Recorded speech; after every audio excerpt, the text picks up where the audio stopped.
Assalamualaikum warahmatullahi wabarakatuh. Waalaikumsalam warahmatullahi wabarakatuh. Al-Fatihah ila ruhi sayyidina habibina wa syafi'ina Rasulillah Sayyidina Muhammad ibn Abdullah sallallahu alaihi wa ala alihi wa ashabihi wa azwajihi wa dhurriyyatihi anna Allah yu'ali darajatihim bil jannah wa yafawna bi asrarihim wa anwarihim wa ulumihim wa nafahatihim wa barakatihim fi dini wa dunya wal akhirah wa yaj'aluna min hisbihim ويرزقنا محبتهم ويتوفنا على ملتهم ويحشرنا في زمرتهم بالعافية وسلامة لهم الفاتحة. أعوذ بالله من الشيطان الرجيم. بسم الله الرحمن الرحيم. الحمد لله رب العالمين الرحمن الرحيم مالك يوم الدين. إياك نعبد وإياك نستعين من الصراط المستقيم صراط الذين أنعمت عليهم غير المغضوب عليهم ولا الضالين آمين. بسم الله الرحمن الرحيم. نويت تعلما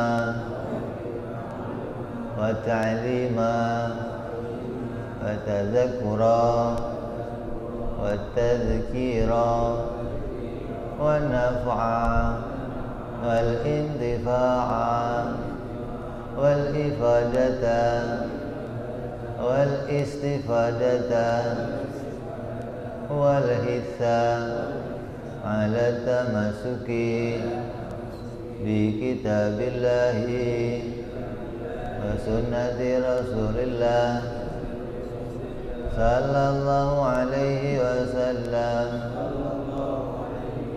ودعاء إلى الهدى ودلالة على الخير ابتغاء مرضاته وقربه وثوابه وحسن الخاتمة مع اللطف والعافية وصلاح العاقبة.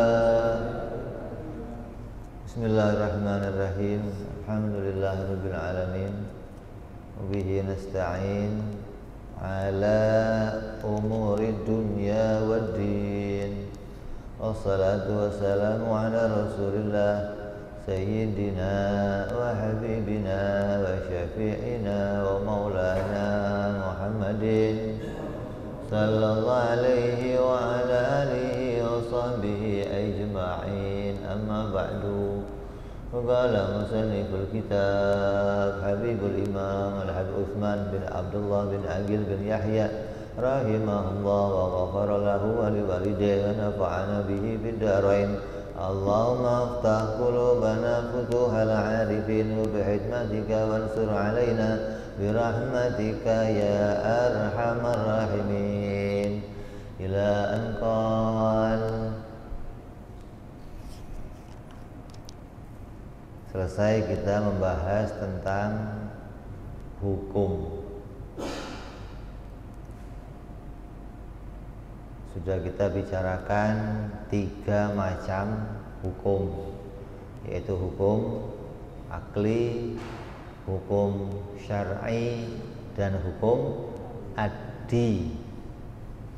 Jadi di dalam pelajaran tauhid kita diperkenalkan kepada 3 macam hukum. Yang 3 macam hukum ini berkaitan dengan kehidupan kita. Jadi sehari-hari kita tidak bisa lepas dari 3 macam hukum ini, yang gunanya untuk bisa memahamkan kita pada suatu ketentuan, pada suatu aturan, hingga apabila kita kemudian terbalik-balik di dalam menetapkan hukum, maka kita akan salah di dalam perjalanan beragama kita.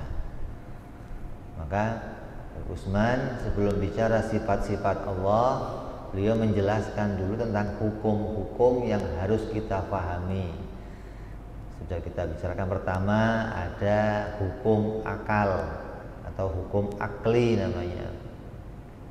Yang kedua hukum syar'i. Yang ketiga hukum addi. Apa gunanya hukum akli dalam kehidupan kita? Gunanya hukum akli adalah kita bisa mengenali Allah Subhanahu wa ta'ala. Kita bisa beriman kepada adanya perkara-perkara yang diberitakan oleh Nabi Muhammad sallallahu alaihi wasallam. Kita bisa mengimani kepada perkara-perkara yang terjadi pada mukjizat-mukjizatnya para rasul alaihi wassalatu wassalam.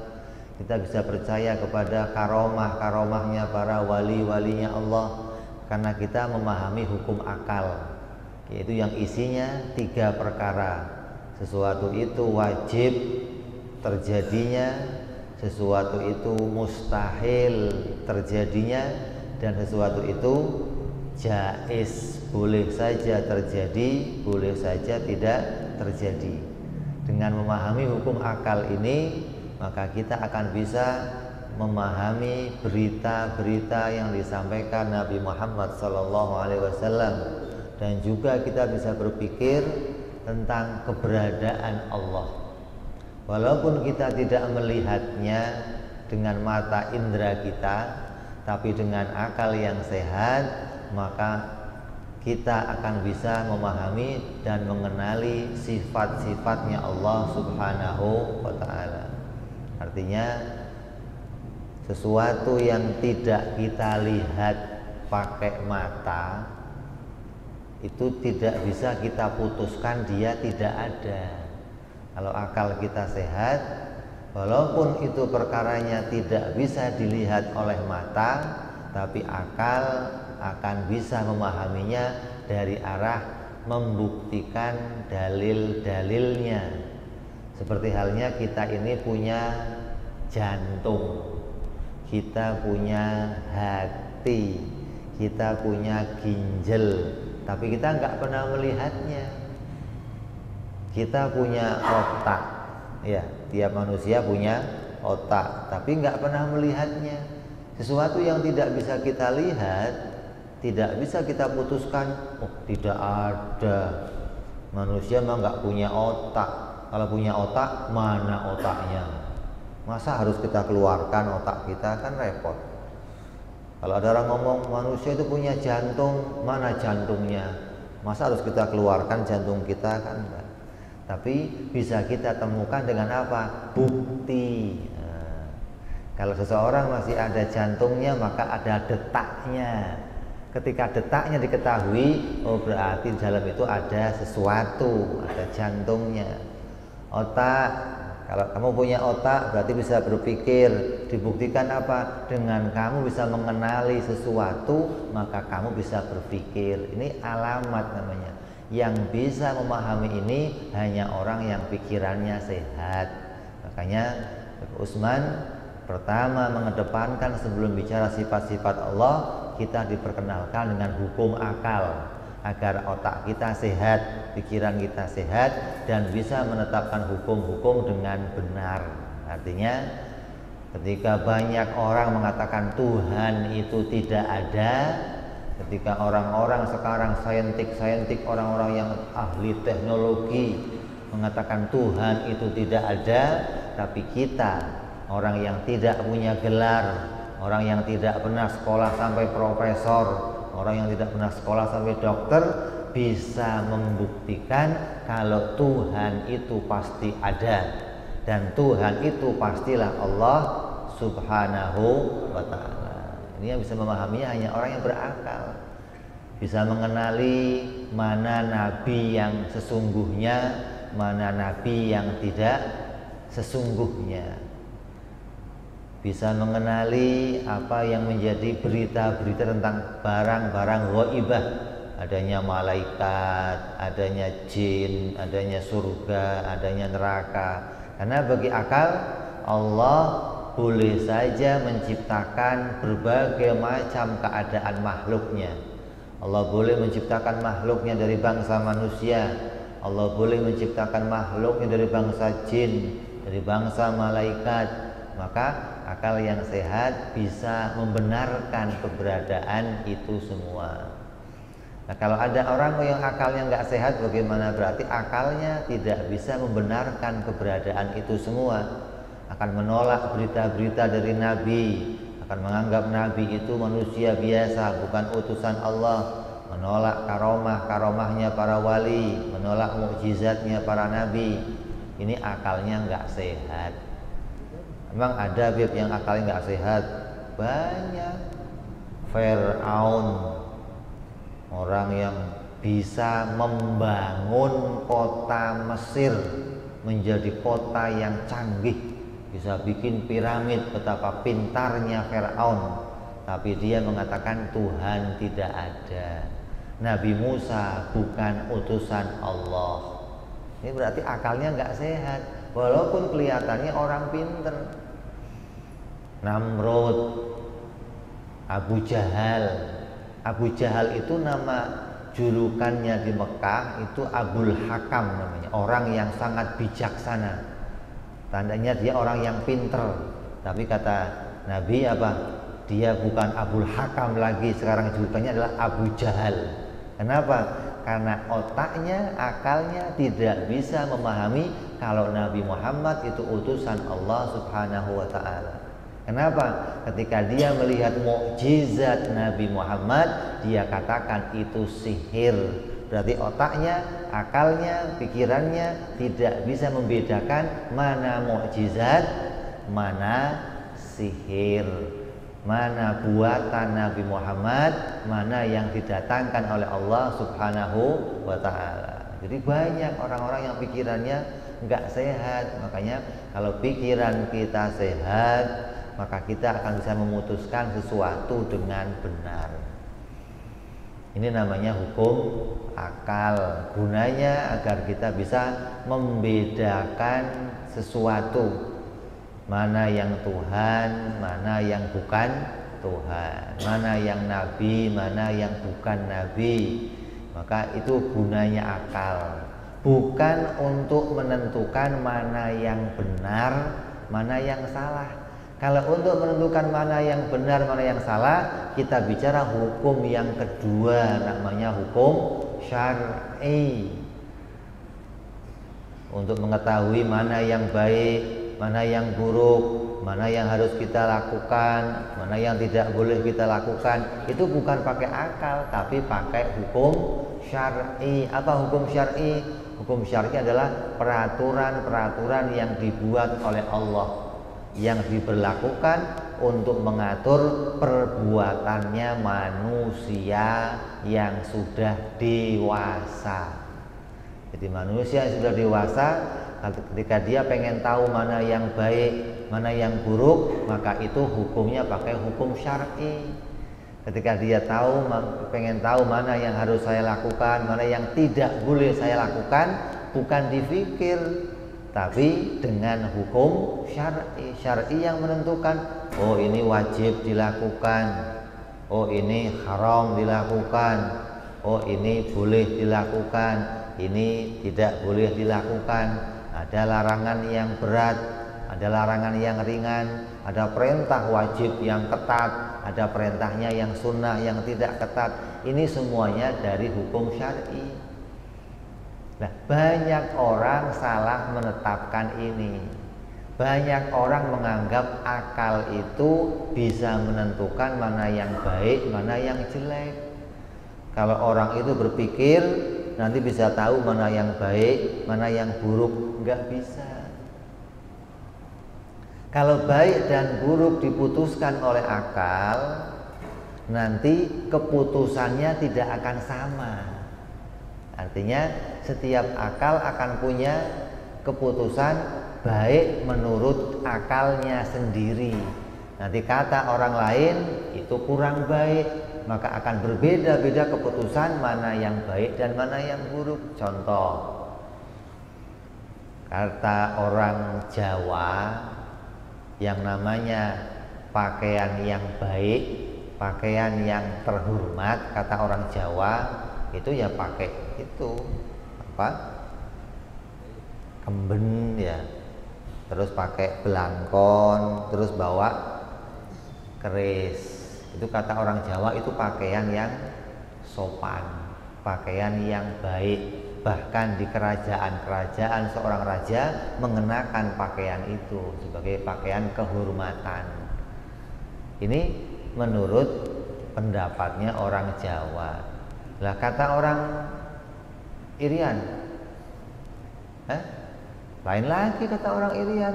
Yang namanya baik ya pakai pakaian koteka itu, yang badannya telanjang hanya dipakein dengan koteka, maka itu terhormat. Jadi kalau kita memutuskan menurut akal, jadi yang terhormat yang mana yang benar, kata orang Jawa apa kata orang Papua? Maka tidak akan ada solusi. Karena itu hanyalah kebudayaan masing-masing, kebiasaan masing-masing, bukan baik menurut akal. Kata seorang perempuan, rokok itu nggak baik. Kalau kata laki-laki, rokok itu wah enak, rokok itu baik. Hingga kalau mau memutuskan sesuatu pakai akalnya sendiri, ya tidak bisa memutuskan mana yang baik, mana yang buruk, akan berselisih dengan pendapatnya orang lain. Tapi ketika agama, hukum syar'i, Allah yang memutuskan, maka semuanya akan diterima. Oh, pakaian yang baik itu pakaian yang menutup aurat. Auratnya laki-laki dari pusar sampai lutut, auratnya perempuan seluruh tubuhnya kecuali wajah dan telapak tangan. Ini hukum syar'i namanya.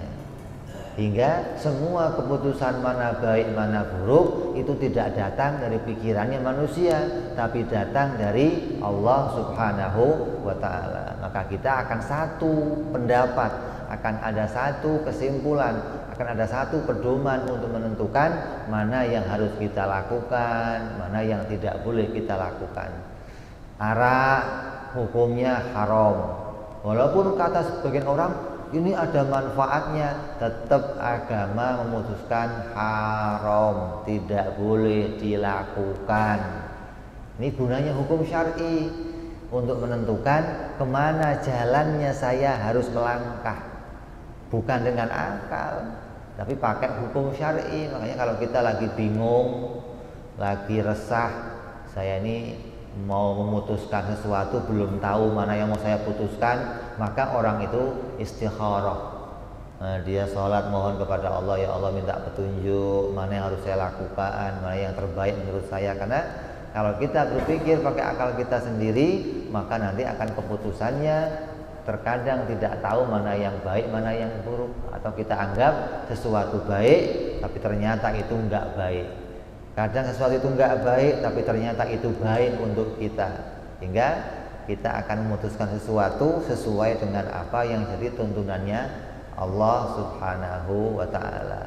Itu hukum syar'i yang mengatur perbuatannya manusia. Adapun yang ketiga adalah hukum adi, yaitu yang mengatur tentang kebiasaan kehidupan manusia. Ini enggak bicara baik, enggak bicara buruk, seperti makan kenyang, kalau haus minum, kalau ngantuk tidur, kalau sakit minum obat. Ini aturan tentang bagaimana caranya kita menjalankan kehidupan ini. Mana yang bisa kita pakai, mana yang nggak boleh kita pakai. Oh, kalau api panas, oh kalau pisau itu tajam bisa menyakiti. Ini kehidupan adat. Ini ketiga hukum ini berkaitan satu sama lainnya. Apabila kita tidak bisa memahami ketiga macam ini, terkadang kita akan salah di dalam membuat suatu keputusan. Apa contohnya keputusan yang salah? Banyak orang ketika melangkah kepada yang namanya hukum adi atau hukum adat. Hukum adat ini kita praktekkan itu sejak kita lahir.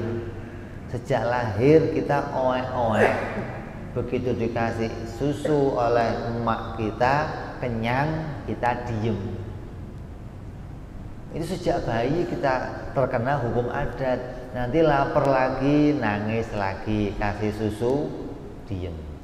Maka terjadi pemahaman kita membuat kesimpulan, oh kalau orang lapar kemudian makan, maka dia akan kenyang.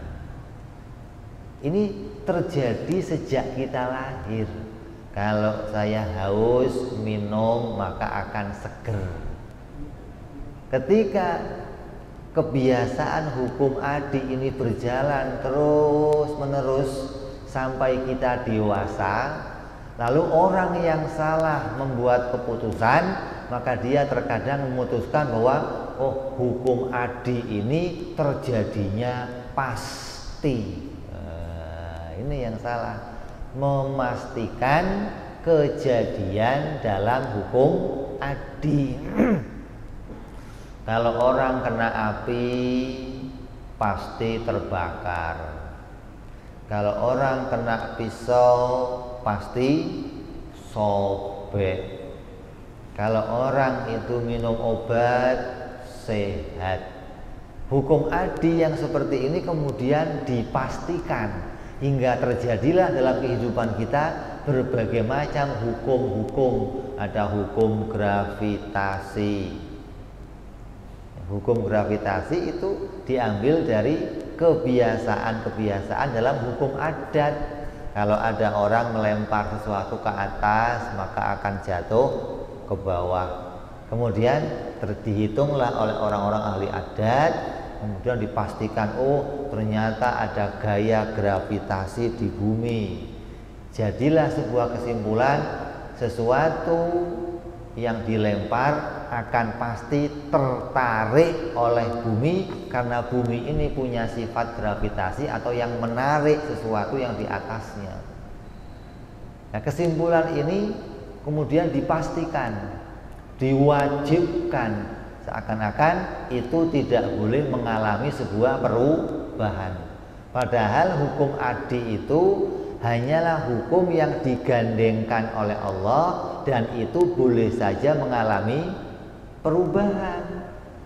Api biasanya memanaskan, tapi Allah boleh saja bikin api itu tidak memanaskan.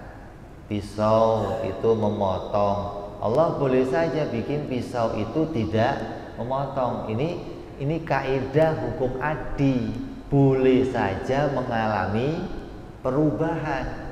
Nah, ketika ada orang yang menetapkan hukum adi ini tidak boleh mengalami perubahan, maka dia salah di dalam memahami hukum. Ketika salah memahami hukum, apa dampaknya? Dampaknya nanti dia akan bisa menolak hal-hal yang berkaitan sama hal-hal yang luar biasa, seperti mukjizatnya para nabi, berita-beritanya para nabi. Apa kata Nabi SAW? Bahwa nanti tulang-tulang belulang yang telah dikubur itu akan dibangkitkan kembali oleh Allah menjadi manusia. Kata orang yang mengimani, yang menetapkan hukum adi, hukum adat itu menjadi sebuah kepastian yang tidak boleh berubah, maka dia akan menolak. Mana mungkin tulang bisa menjadi manusia lagi. Dia enggak memahami tentang hukum akal yang namanya perkara jaiz. Jadi kalau kita bisa paham hukum akal dan hukum adi, tiga hukum ini, ketiganya berkaitan. Kata akal yang begitu itu jaiz, boleh saja Allah itu menjadikan manusia yang tadinya tulang belulang kembali hidup menjadi orang biasa. Walaupun dalam hukum kebiasaan itu tidak pernah terjadi. Seperti halnya pula Nabi Ibrahim yang ketika dilempar ke api dia tidak terbakar. Kata akal apa? Oh itu jaiz, boleh saja Allah menjadikan api itu tidak lagi panas, tapi dingin justru bagi Nabi Ibrahim alaihissalam. Ini ketika seseorang salah dalam mengaitkan suatu hukum, maka dampaknya akan berbahaya. Apa bahayanya? bisa jadi dia menolak mukjizatnya para nabi. Ketika mukjizat para nabi ditolak, berarti dia menolak kenabian. Dia menolak utusan-utusan Allah. Dampaknya dia ingkar kepada keberadaan nabi, dia ingkar kepada utusan Allah, maka dia hukumnya bisa sampai kepada kafir. Jadi hukum kafir bisa berjalan, bisa terjadi hanya gara-gara orang itu salah menetapkan hukum. Maka penting sebelum memulai belajar kitab ini, beliau Habib Utsman bin Yahya mengajarkan kita memahami 3 macam hukum ini. Maka ketahuilah 3 hukum ini dan pahamilah satu persatu dan bedakanlah. Jangan sampai kalian salah menetapkan suatu hukum. Kalau kita katakan begini, wajib bagi Allah, maka perkataan wajib bagi Allah itu pasti akan menggunakan hukum akal. Kenapa? Karena ketika bicara wajib bagi Allah, yang berlaku untuk hukum-hukum bagi Allah itu hanya 3 hukum, yaitu wajib, mustahil, jaiz. Tidak bisa berlaku bagi Allah hukum syariat, wajib, sunnah, haram, makruh, mubah, nggak bisa berjalan bagi Allah. Tidak bisa disifatkan atau dinisbatkan kepada Allah, karena hukum syar'i yang isinya wajib, sunnah, haram, makruh, mubah, ini hukum yang berjalannya bagi perbuatan manusia. Ketika dikatakan begini, wajib bagi seorang manusia, maka kalimat wajib di situ mempunyai makna hukum syar'i. Artinya dia harus melakukan sesuatu. Apabila dia tidak melakukan sesuatu, maka dia berdosa. Ini berbeda 3. Wajib bagi Allah, ada wajib bagi manusia. Kalau kita menemukan kalimat dalam Al-Quran, kalimat dalam hadis yang mengatakan wajib bagi Allah begini, wajib bagi para nabi begini, wajib di situ maksudnya wajib menurut hukum akal. Kalau kita menemukan kalimat dalam Al-Quran, dalam hadis yang mengatakan wajib seseorang itu melakukan ini, sholat umpamanya, zakat, puasa, maksudnya wajib di situ wajib menurut hukum syar'i. Bedakan hukum ini, maka kita akan menemukan jalan beragama yang benar. Kita akan tahu bagaimana cara mengimani sesuatu berita dengan benar. Hingga ketika orang itu paham 3 hukum secara benar, nanti semua berita yang datang kepada kita bisa kita filter. Kita tidak akan termakan berita-berita hoax. Ketika ada orang ngomong begini, akal bisa menyaringnya. Ini mungkin terjadi atau tidak mungkin terjadi. Ketika akal sudah bisa memutusin, maka pindah ke hukum syar'i. Hukumnya apa ini? Beritanya haram disebarkan, atau boleh disebarkan, atau wajib disebarkan. Maka kita akan bisa melangkah, berjalan sebagai hamba yang benar, karena bisa menetapkan sesuatu sesuai hukumnya. Tapi kalau sudah salah menetapkan hukum, ini yang kacau, ini yang berbahaya. Seperti siapa kelompoknya?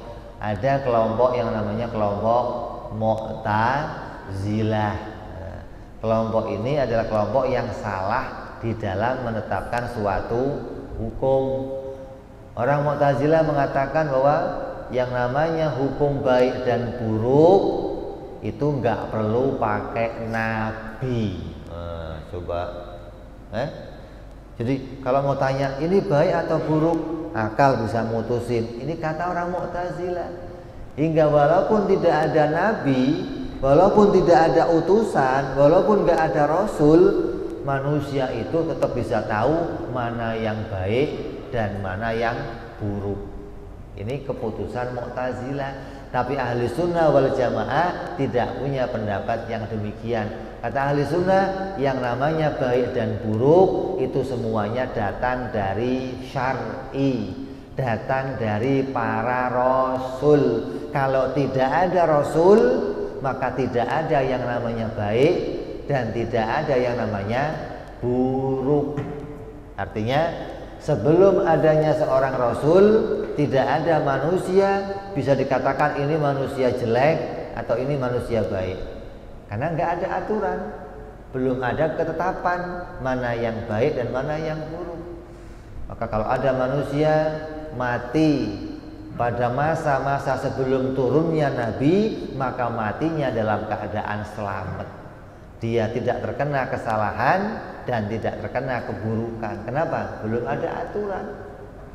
Seperti orang Indonesia dulu, zamannya Majapahit, zamannya kerajaan-kerajaan dulu, nyembahnya apa itu?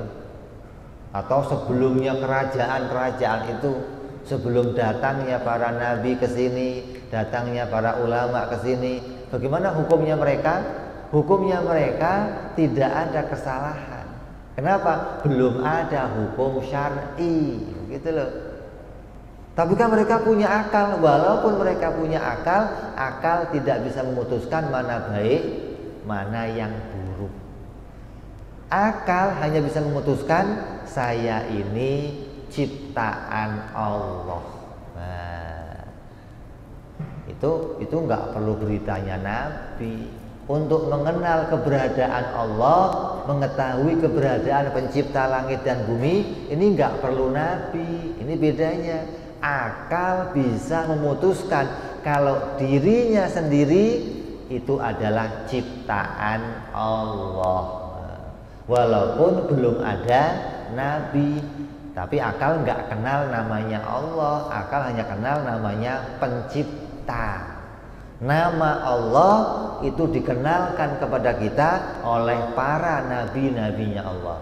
Rasulullah mengatakan, awwalu ma qultu ana wa nabiyyuna min qabli la ilaha illallah. Artinya nama Allah itu diperkenalkan oleh para nabi.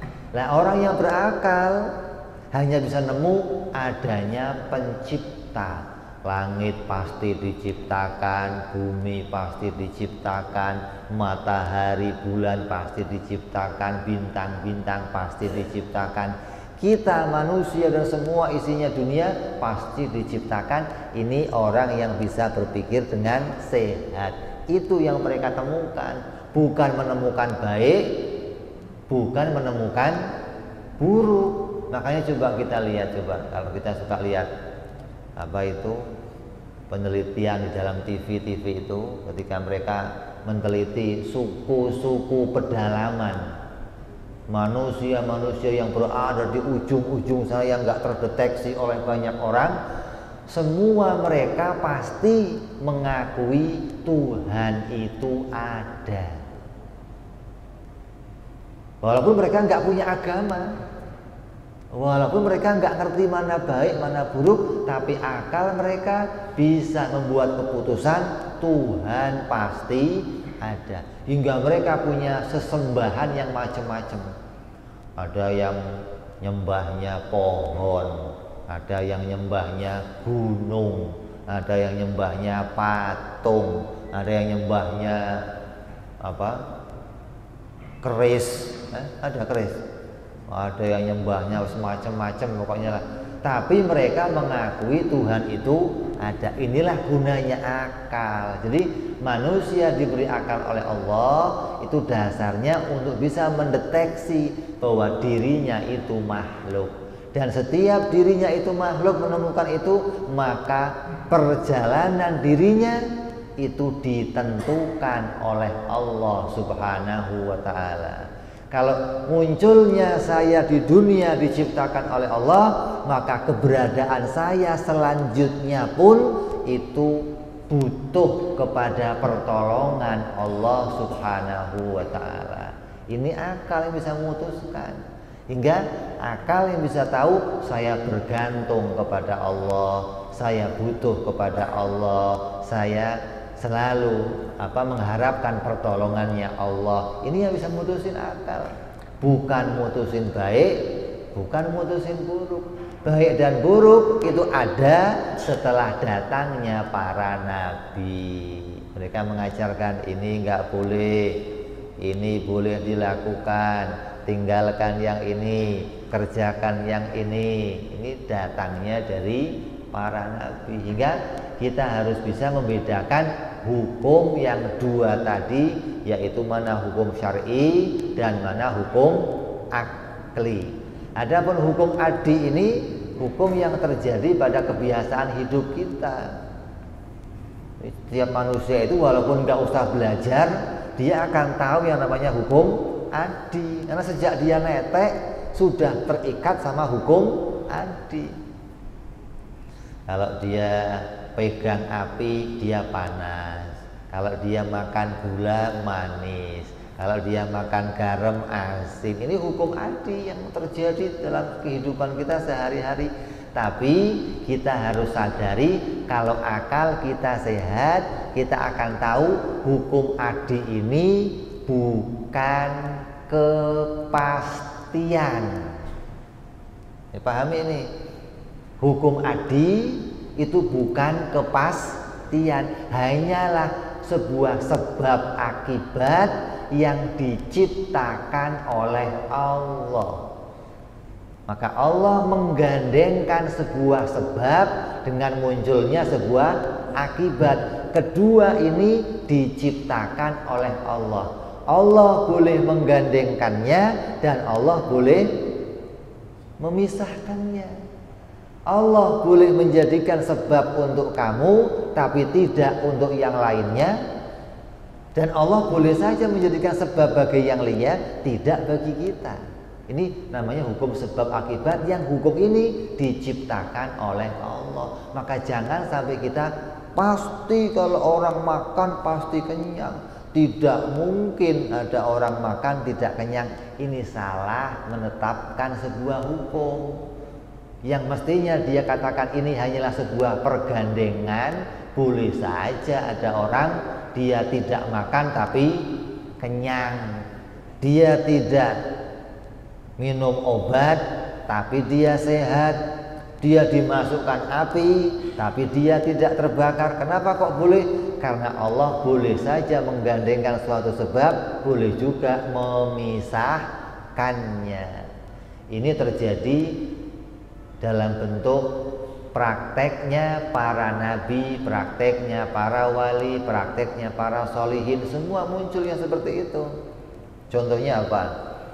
Pernah terjadi kejadian pada zamannya Nabi kita Muhammad Sallallahu Alaihi Wasallam. Ketika Nabi itu Isra Mi'raj, ini perkara yang biasa apa luar biasa? Mustahil apa enggak itu?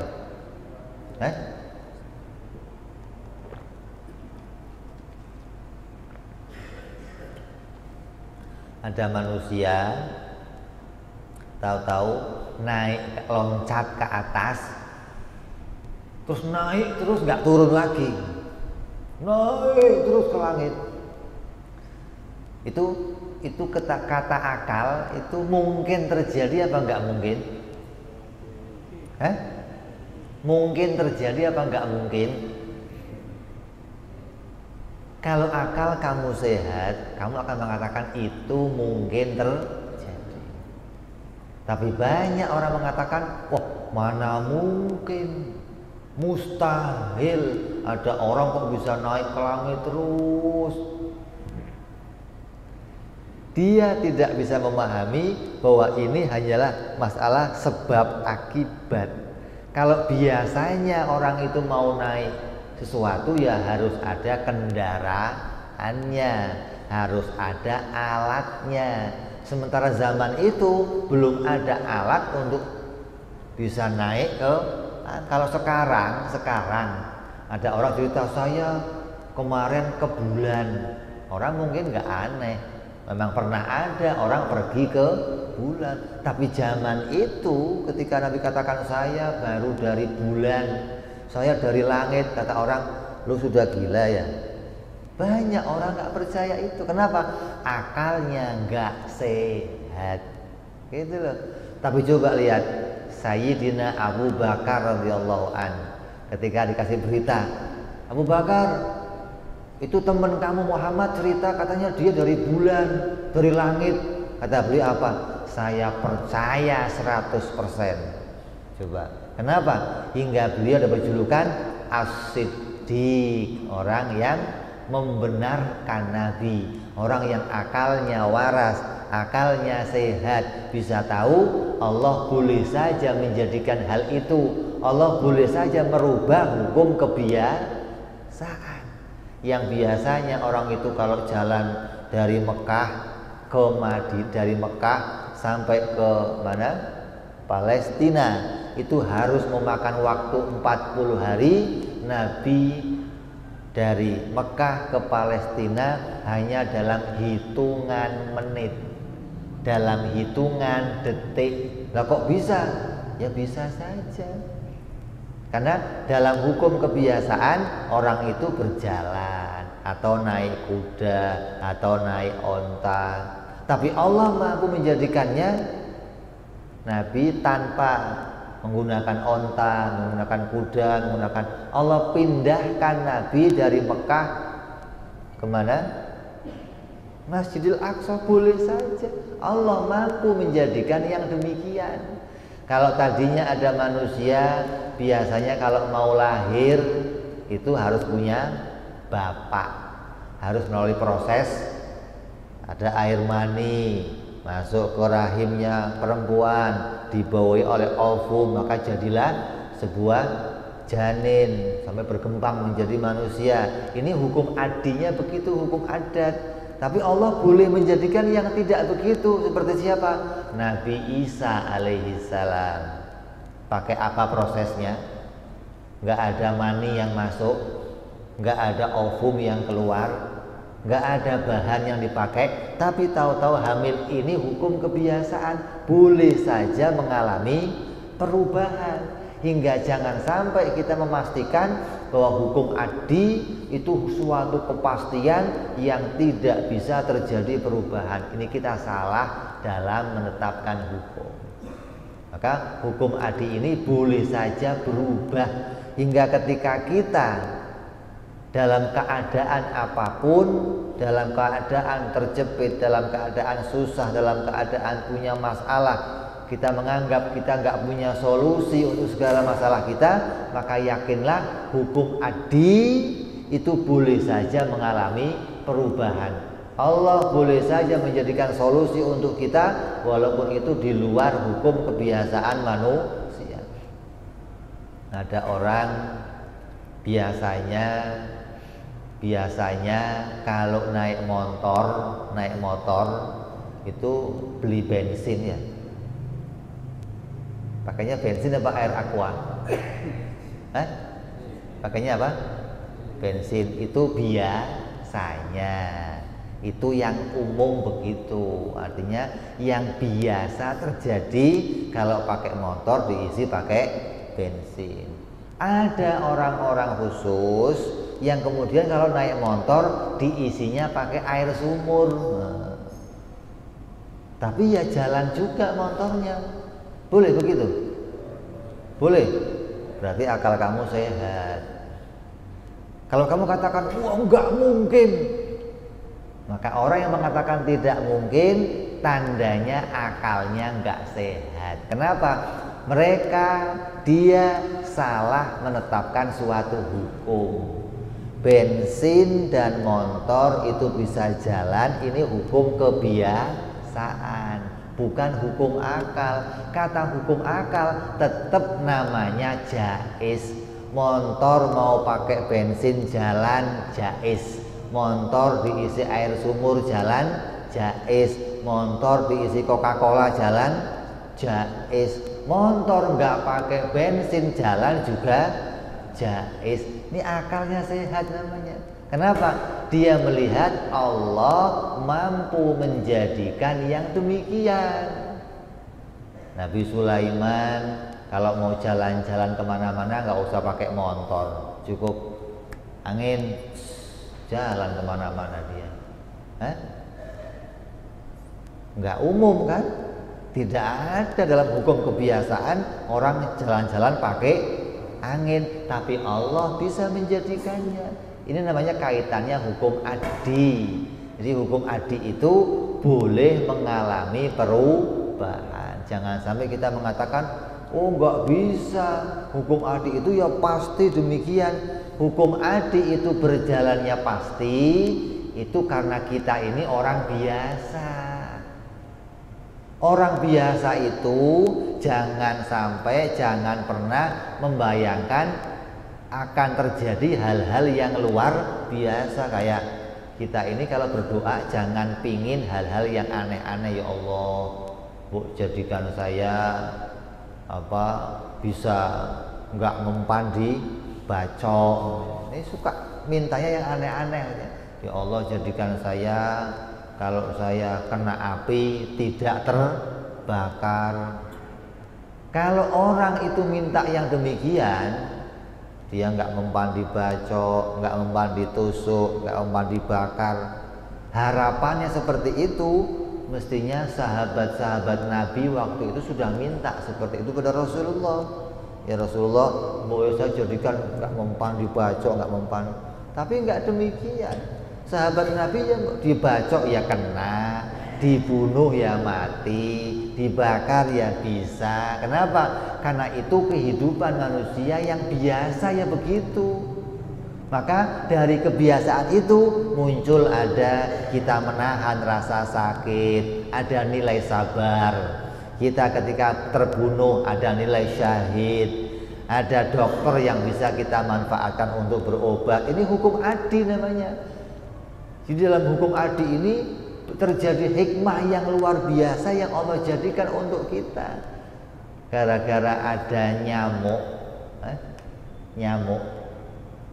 nyamuk satu, sedunia ini rame. Cuman gara-gara nyamuk. Kok bisa? Orang gara-gara nyamuk nggak betah, plak. Maka ada orang, oh kalau begitu kita bikinkan alat untuk mengusir nyamuk, bikin obat nyamuk. Ini gara-gara bikin obat nyamuk sedunia rame, bikin pabrik. Mau bikin pabrik, tukangnya ikut kerja. Tukang batu dapat berkah gara-gara nyamuk. Sudah jadi pabriknya, satpamnya ikut kerja ngurusin nyamuk. Ini nyamuk satu ini. Pabriknya butuh mobil, orang Jepang bikin mobil ngurusin nyamuk. Bensinnya ngurusin. Ini baru satu nyamuk saja dunia rame.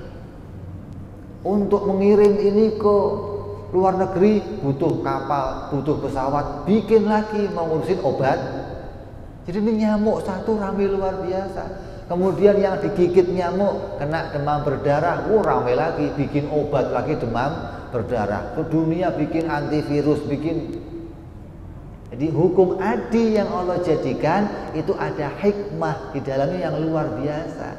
Dan kita tahu ini namanya sunnatillah, kebiasaan yang diciptakan oleh Allah Subhanahu wa ta'ala. Jadi kalau kita mau tahu hukum adi, ini menimbulkan hikmah atau membawa sebuah hikmah untuk kita. Ramainya dunia ini karena Allah menjadikan sebab dan akibat. Tapi kita harus tahu sebab akibat itu diciptakan oleh Allah, bukan terjadi dengan sendirinya. Hingga kalau Allah yang menciptakan sebab dan akibat, Allah boleh menggandengkan pada satu orang, Allah boleh memisahkan pada orang yang lain. Jangan kita katakan tidak mungkin orang lain nggak seperti ini, harus semua seperti ini. Tidak. Ini terserah Allah mana yang mau digandengkan hukum kebiasaan, mana yang mau dipisahkan menurut hukum kebiasaan. Makanya ada orang kalau makan beling, kamu tahu beling? Itu pecahan kaca, itu pecahan gelas. Bagi dia nggak apa-apa. Maka orang-orang begini kalau bertamu ke rumah kamu, hati-hati. Kamu suguhinya gelas kaleng harusnya, piring kaleng. Kadang dia makan roti sama gelas-gelasnya dimakan, sama piring-piringnya dimakan. Karena bagi dia nggak apa-apa makan gelas, makan piring. Ya, jangan katakan, wah nggak mungkin. Kok nggak mungkin? Boleh saja. Kenapa? Ini hukum kebiasaan. Jadi kita harus bisa memisahkan 3 macam hukum ini. Mana hukum akli, mana hukum syar'i, mana hukum adi. Jangan sampai salah di dalam menisbatkan hukum. Kadang hukum akli berjalan di adi, kadang hukum akli berjalan di syar'i. Ini salah menisbatkan hukum. Makanya kita diajarkan ini sebelum bicara sifat-sifat Allah, agar nanti ketika masuk sifat-sifat Allah kita hanya akan bicara pakai 1 macam hukum, yaitu hukum akli. Hukum syar'i, hukum adi tidak dibicarakan dalam kitab ini. Kitab ini hanya akan bicara 1 macam hukum, yaitu hukum akli. Syar'i, adi nanti kita bicara dalam bab yang lainnya lagi. Ya, kita masuk Isya, kita dengar adzan sebentar.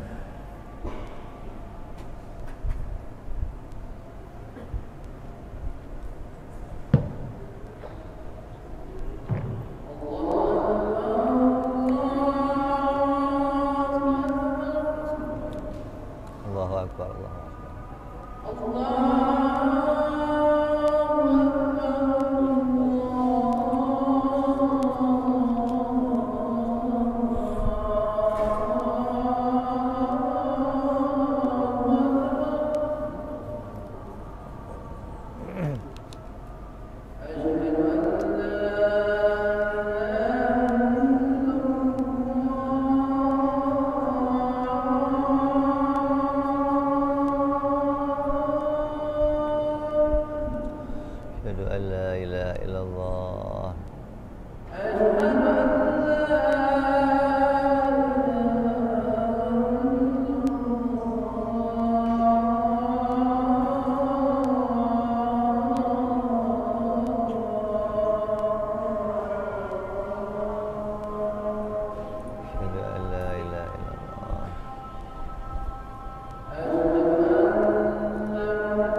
اللهم رب هذه الدعوات التامة صلاة القائمة آت سيدنا محمد الوسيلة والفضيلة والشرف والدرجة العالية الرفيعة وبعث المقام المحمود الذي وأنت يا أرحم الراحمين. رب اغفر لي ولوالدي رب اغفر لي ولوالدي رب اغفر لي ولوالدي يا الله.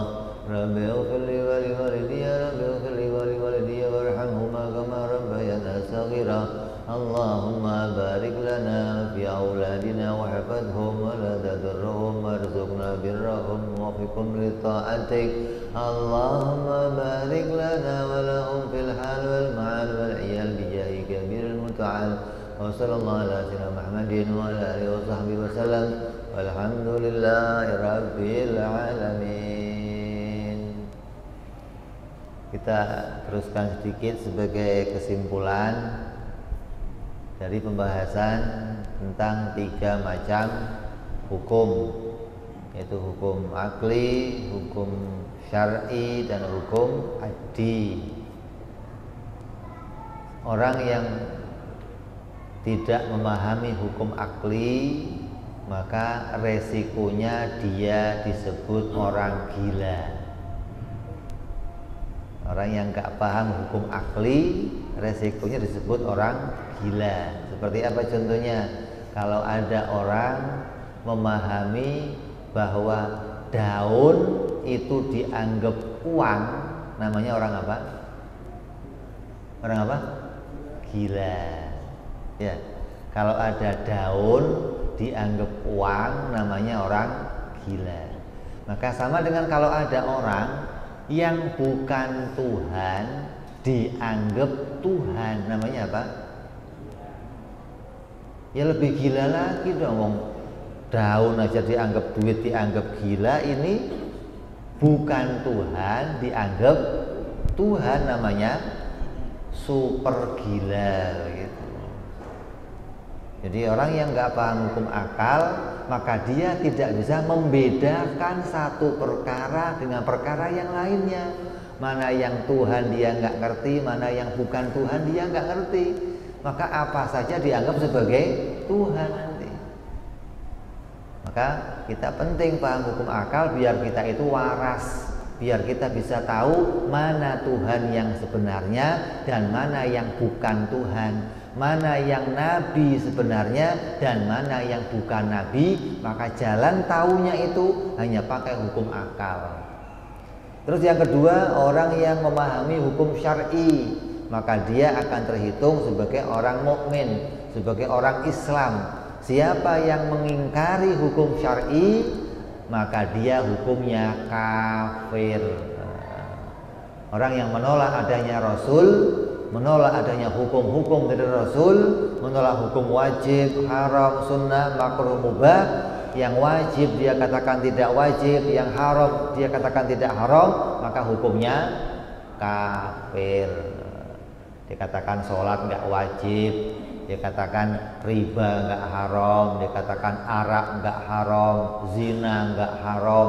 Maka orang yang seperti ini hukumnya orang yang kafir, mengingkari berita-berita kenabian, mengingkari berita-berita akhirat, adanya kiamat, adanya hisab, adanya hari akhir, adanya surga neraka. Kata dia nggak ada itu mah. Makanya ada orang kan, orang tokoh lagi ngatain emang ada surga neraka. Kurang ajar nggak? Emangnya ada yang pernah ke sana terus balik lagi ke sini? Kan nggak ada.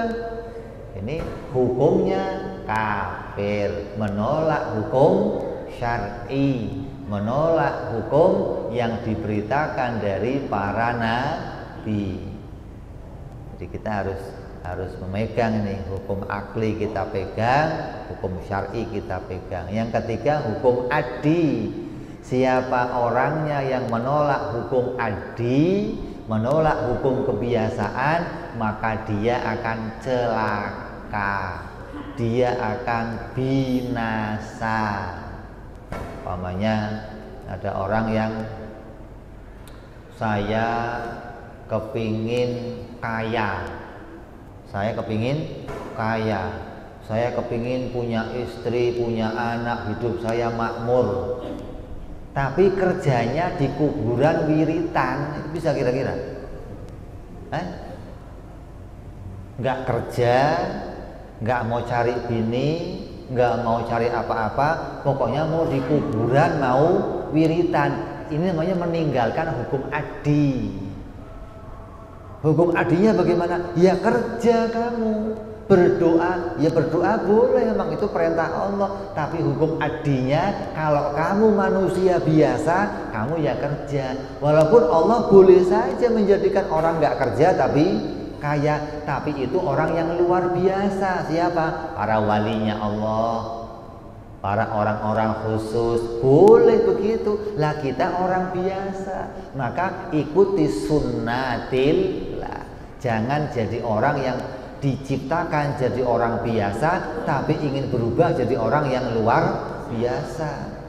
Nanti kamu bukan luar biasa tapi luar binasa kamu akhirnya. Begitu wiritan 2 tahun di kuburan, jenggot udah panjang, kaya enggak, bini datang enggak, kuburan disalahin. Kuburan apa ini? Nah, kuburan disalahin akhirnya, padahal enggak ada hubungannya. Apa hubungannya kuburan sama kayanya dia?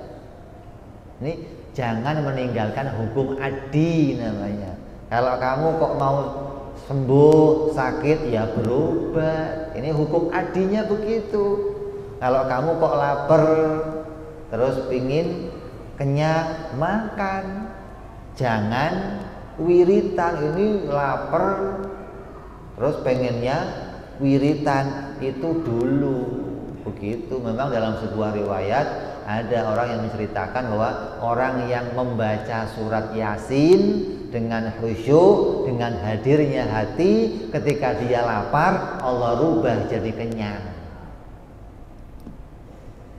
Tapi kamu jangan praktek. Kamu cukup prakteknya kalau ada tahlilan, baca Yasin, pulang bawa berkat, lah nanti dimakan kenyang, begitu. Jangan nggak ada tahlilan, bacanya Yasin, biar nggak usah makan tiap hari. Anak bini, ayo kita kumpul siang baca Yasin, malam baca Yasin. Kenapa? Cukup. Ini nggak begitu. Ketika kita meninggalkan hukum adat, kita bukan orang yang luar biasa, maka kita akan celaka, gitu loh. Beda halnya makom kita sudah Allah rubah jadi makomnya orang yang luar biasa. Asal mau keluar rumah, motornya bensinnya habis, ambil air sumur, isi jalan. Kalau kamu praktek begitu, wah bengkel laris. Waduh, kenapa Pak motornya kehujanan Pak? Ini hukum kebiasaan kita pakai. Siapa yang orang biasa meninggalkan hukum kebiasaan, maka dia akan binasa, akan celaka. Gitu loh. Jadi 3 hukum ini harus kita praktekkan pada porsinya masing-masing. Di mana kerjanya hukum akal, di mana kerjanya hukum syariat, di mana kerjanya hukum adat atau hukum sunnatilah atau sebab akibat. Kalau orang sekarang nyebutnya aksi dan reaksi. Setiap ada aksi pasti ada reaksi. Yang memastikan siapa? Ini hanya digandengkan oleh Allah. Kebiasaannya begitu. Andai pun ada aksi tapi nggak ada reaksi, Allah boleh saja menjadikannya. Jadi hukum adi boleh berubah, tapi bagi orang-orang yang luar biasa. Ketika hukum adi ini berubah, jangan mengatakan itu mustahil, tapi kita katakan apa? Luar biasa, gitu loh. Kalau ada orang kok bensinnya habis diisi aqua, namanya luar biasa. Kok ada orang dibakar nggak mempan, namanya luar biasa. Kok ada semut segede gajah, namanya luar biasa. Begitu. Kok ada orang naik ke langit nggak turun lagi, namanya luar biasa.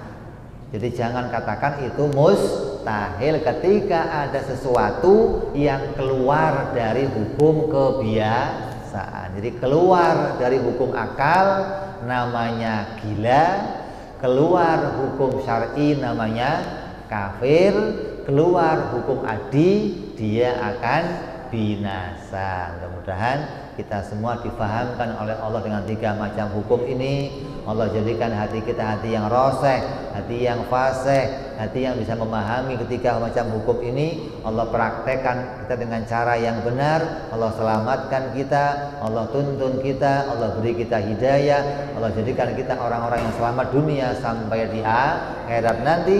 Bibarakati Nabi Muhammad sallallahu alaihi wasallam. Lahumul Fatihah. A'udzu billahi minasyaitonir rajim. Bismillahirrahmanirrahim. Alhamdulillahirabbil alamin arrahmanir rahim maliki yaumiddin. Iyyaka na'budu wa iyyaka nasta'in ihdinas siratal mustaqim. Siratal ladzina an'amta 'alaihim ghairil maghdubi 'alaihim waladdallin. Ya rabbana tarabna biyana tarabna wa annana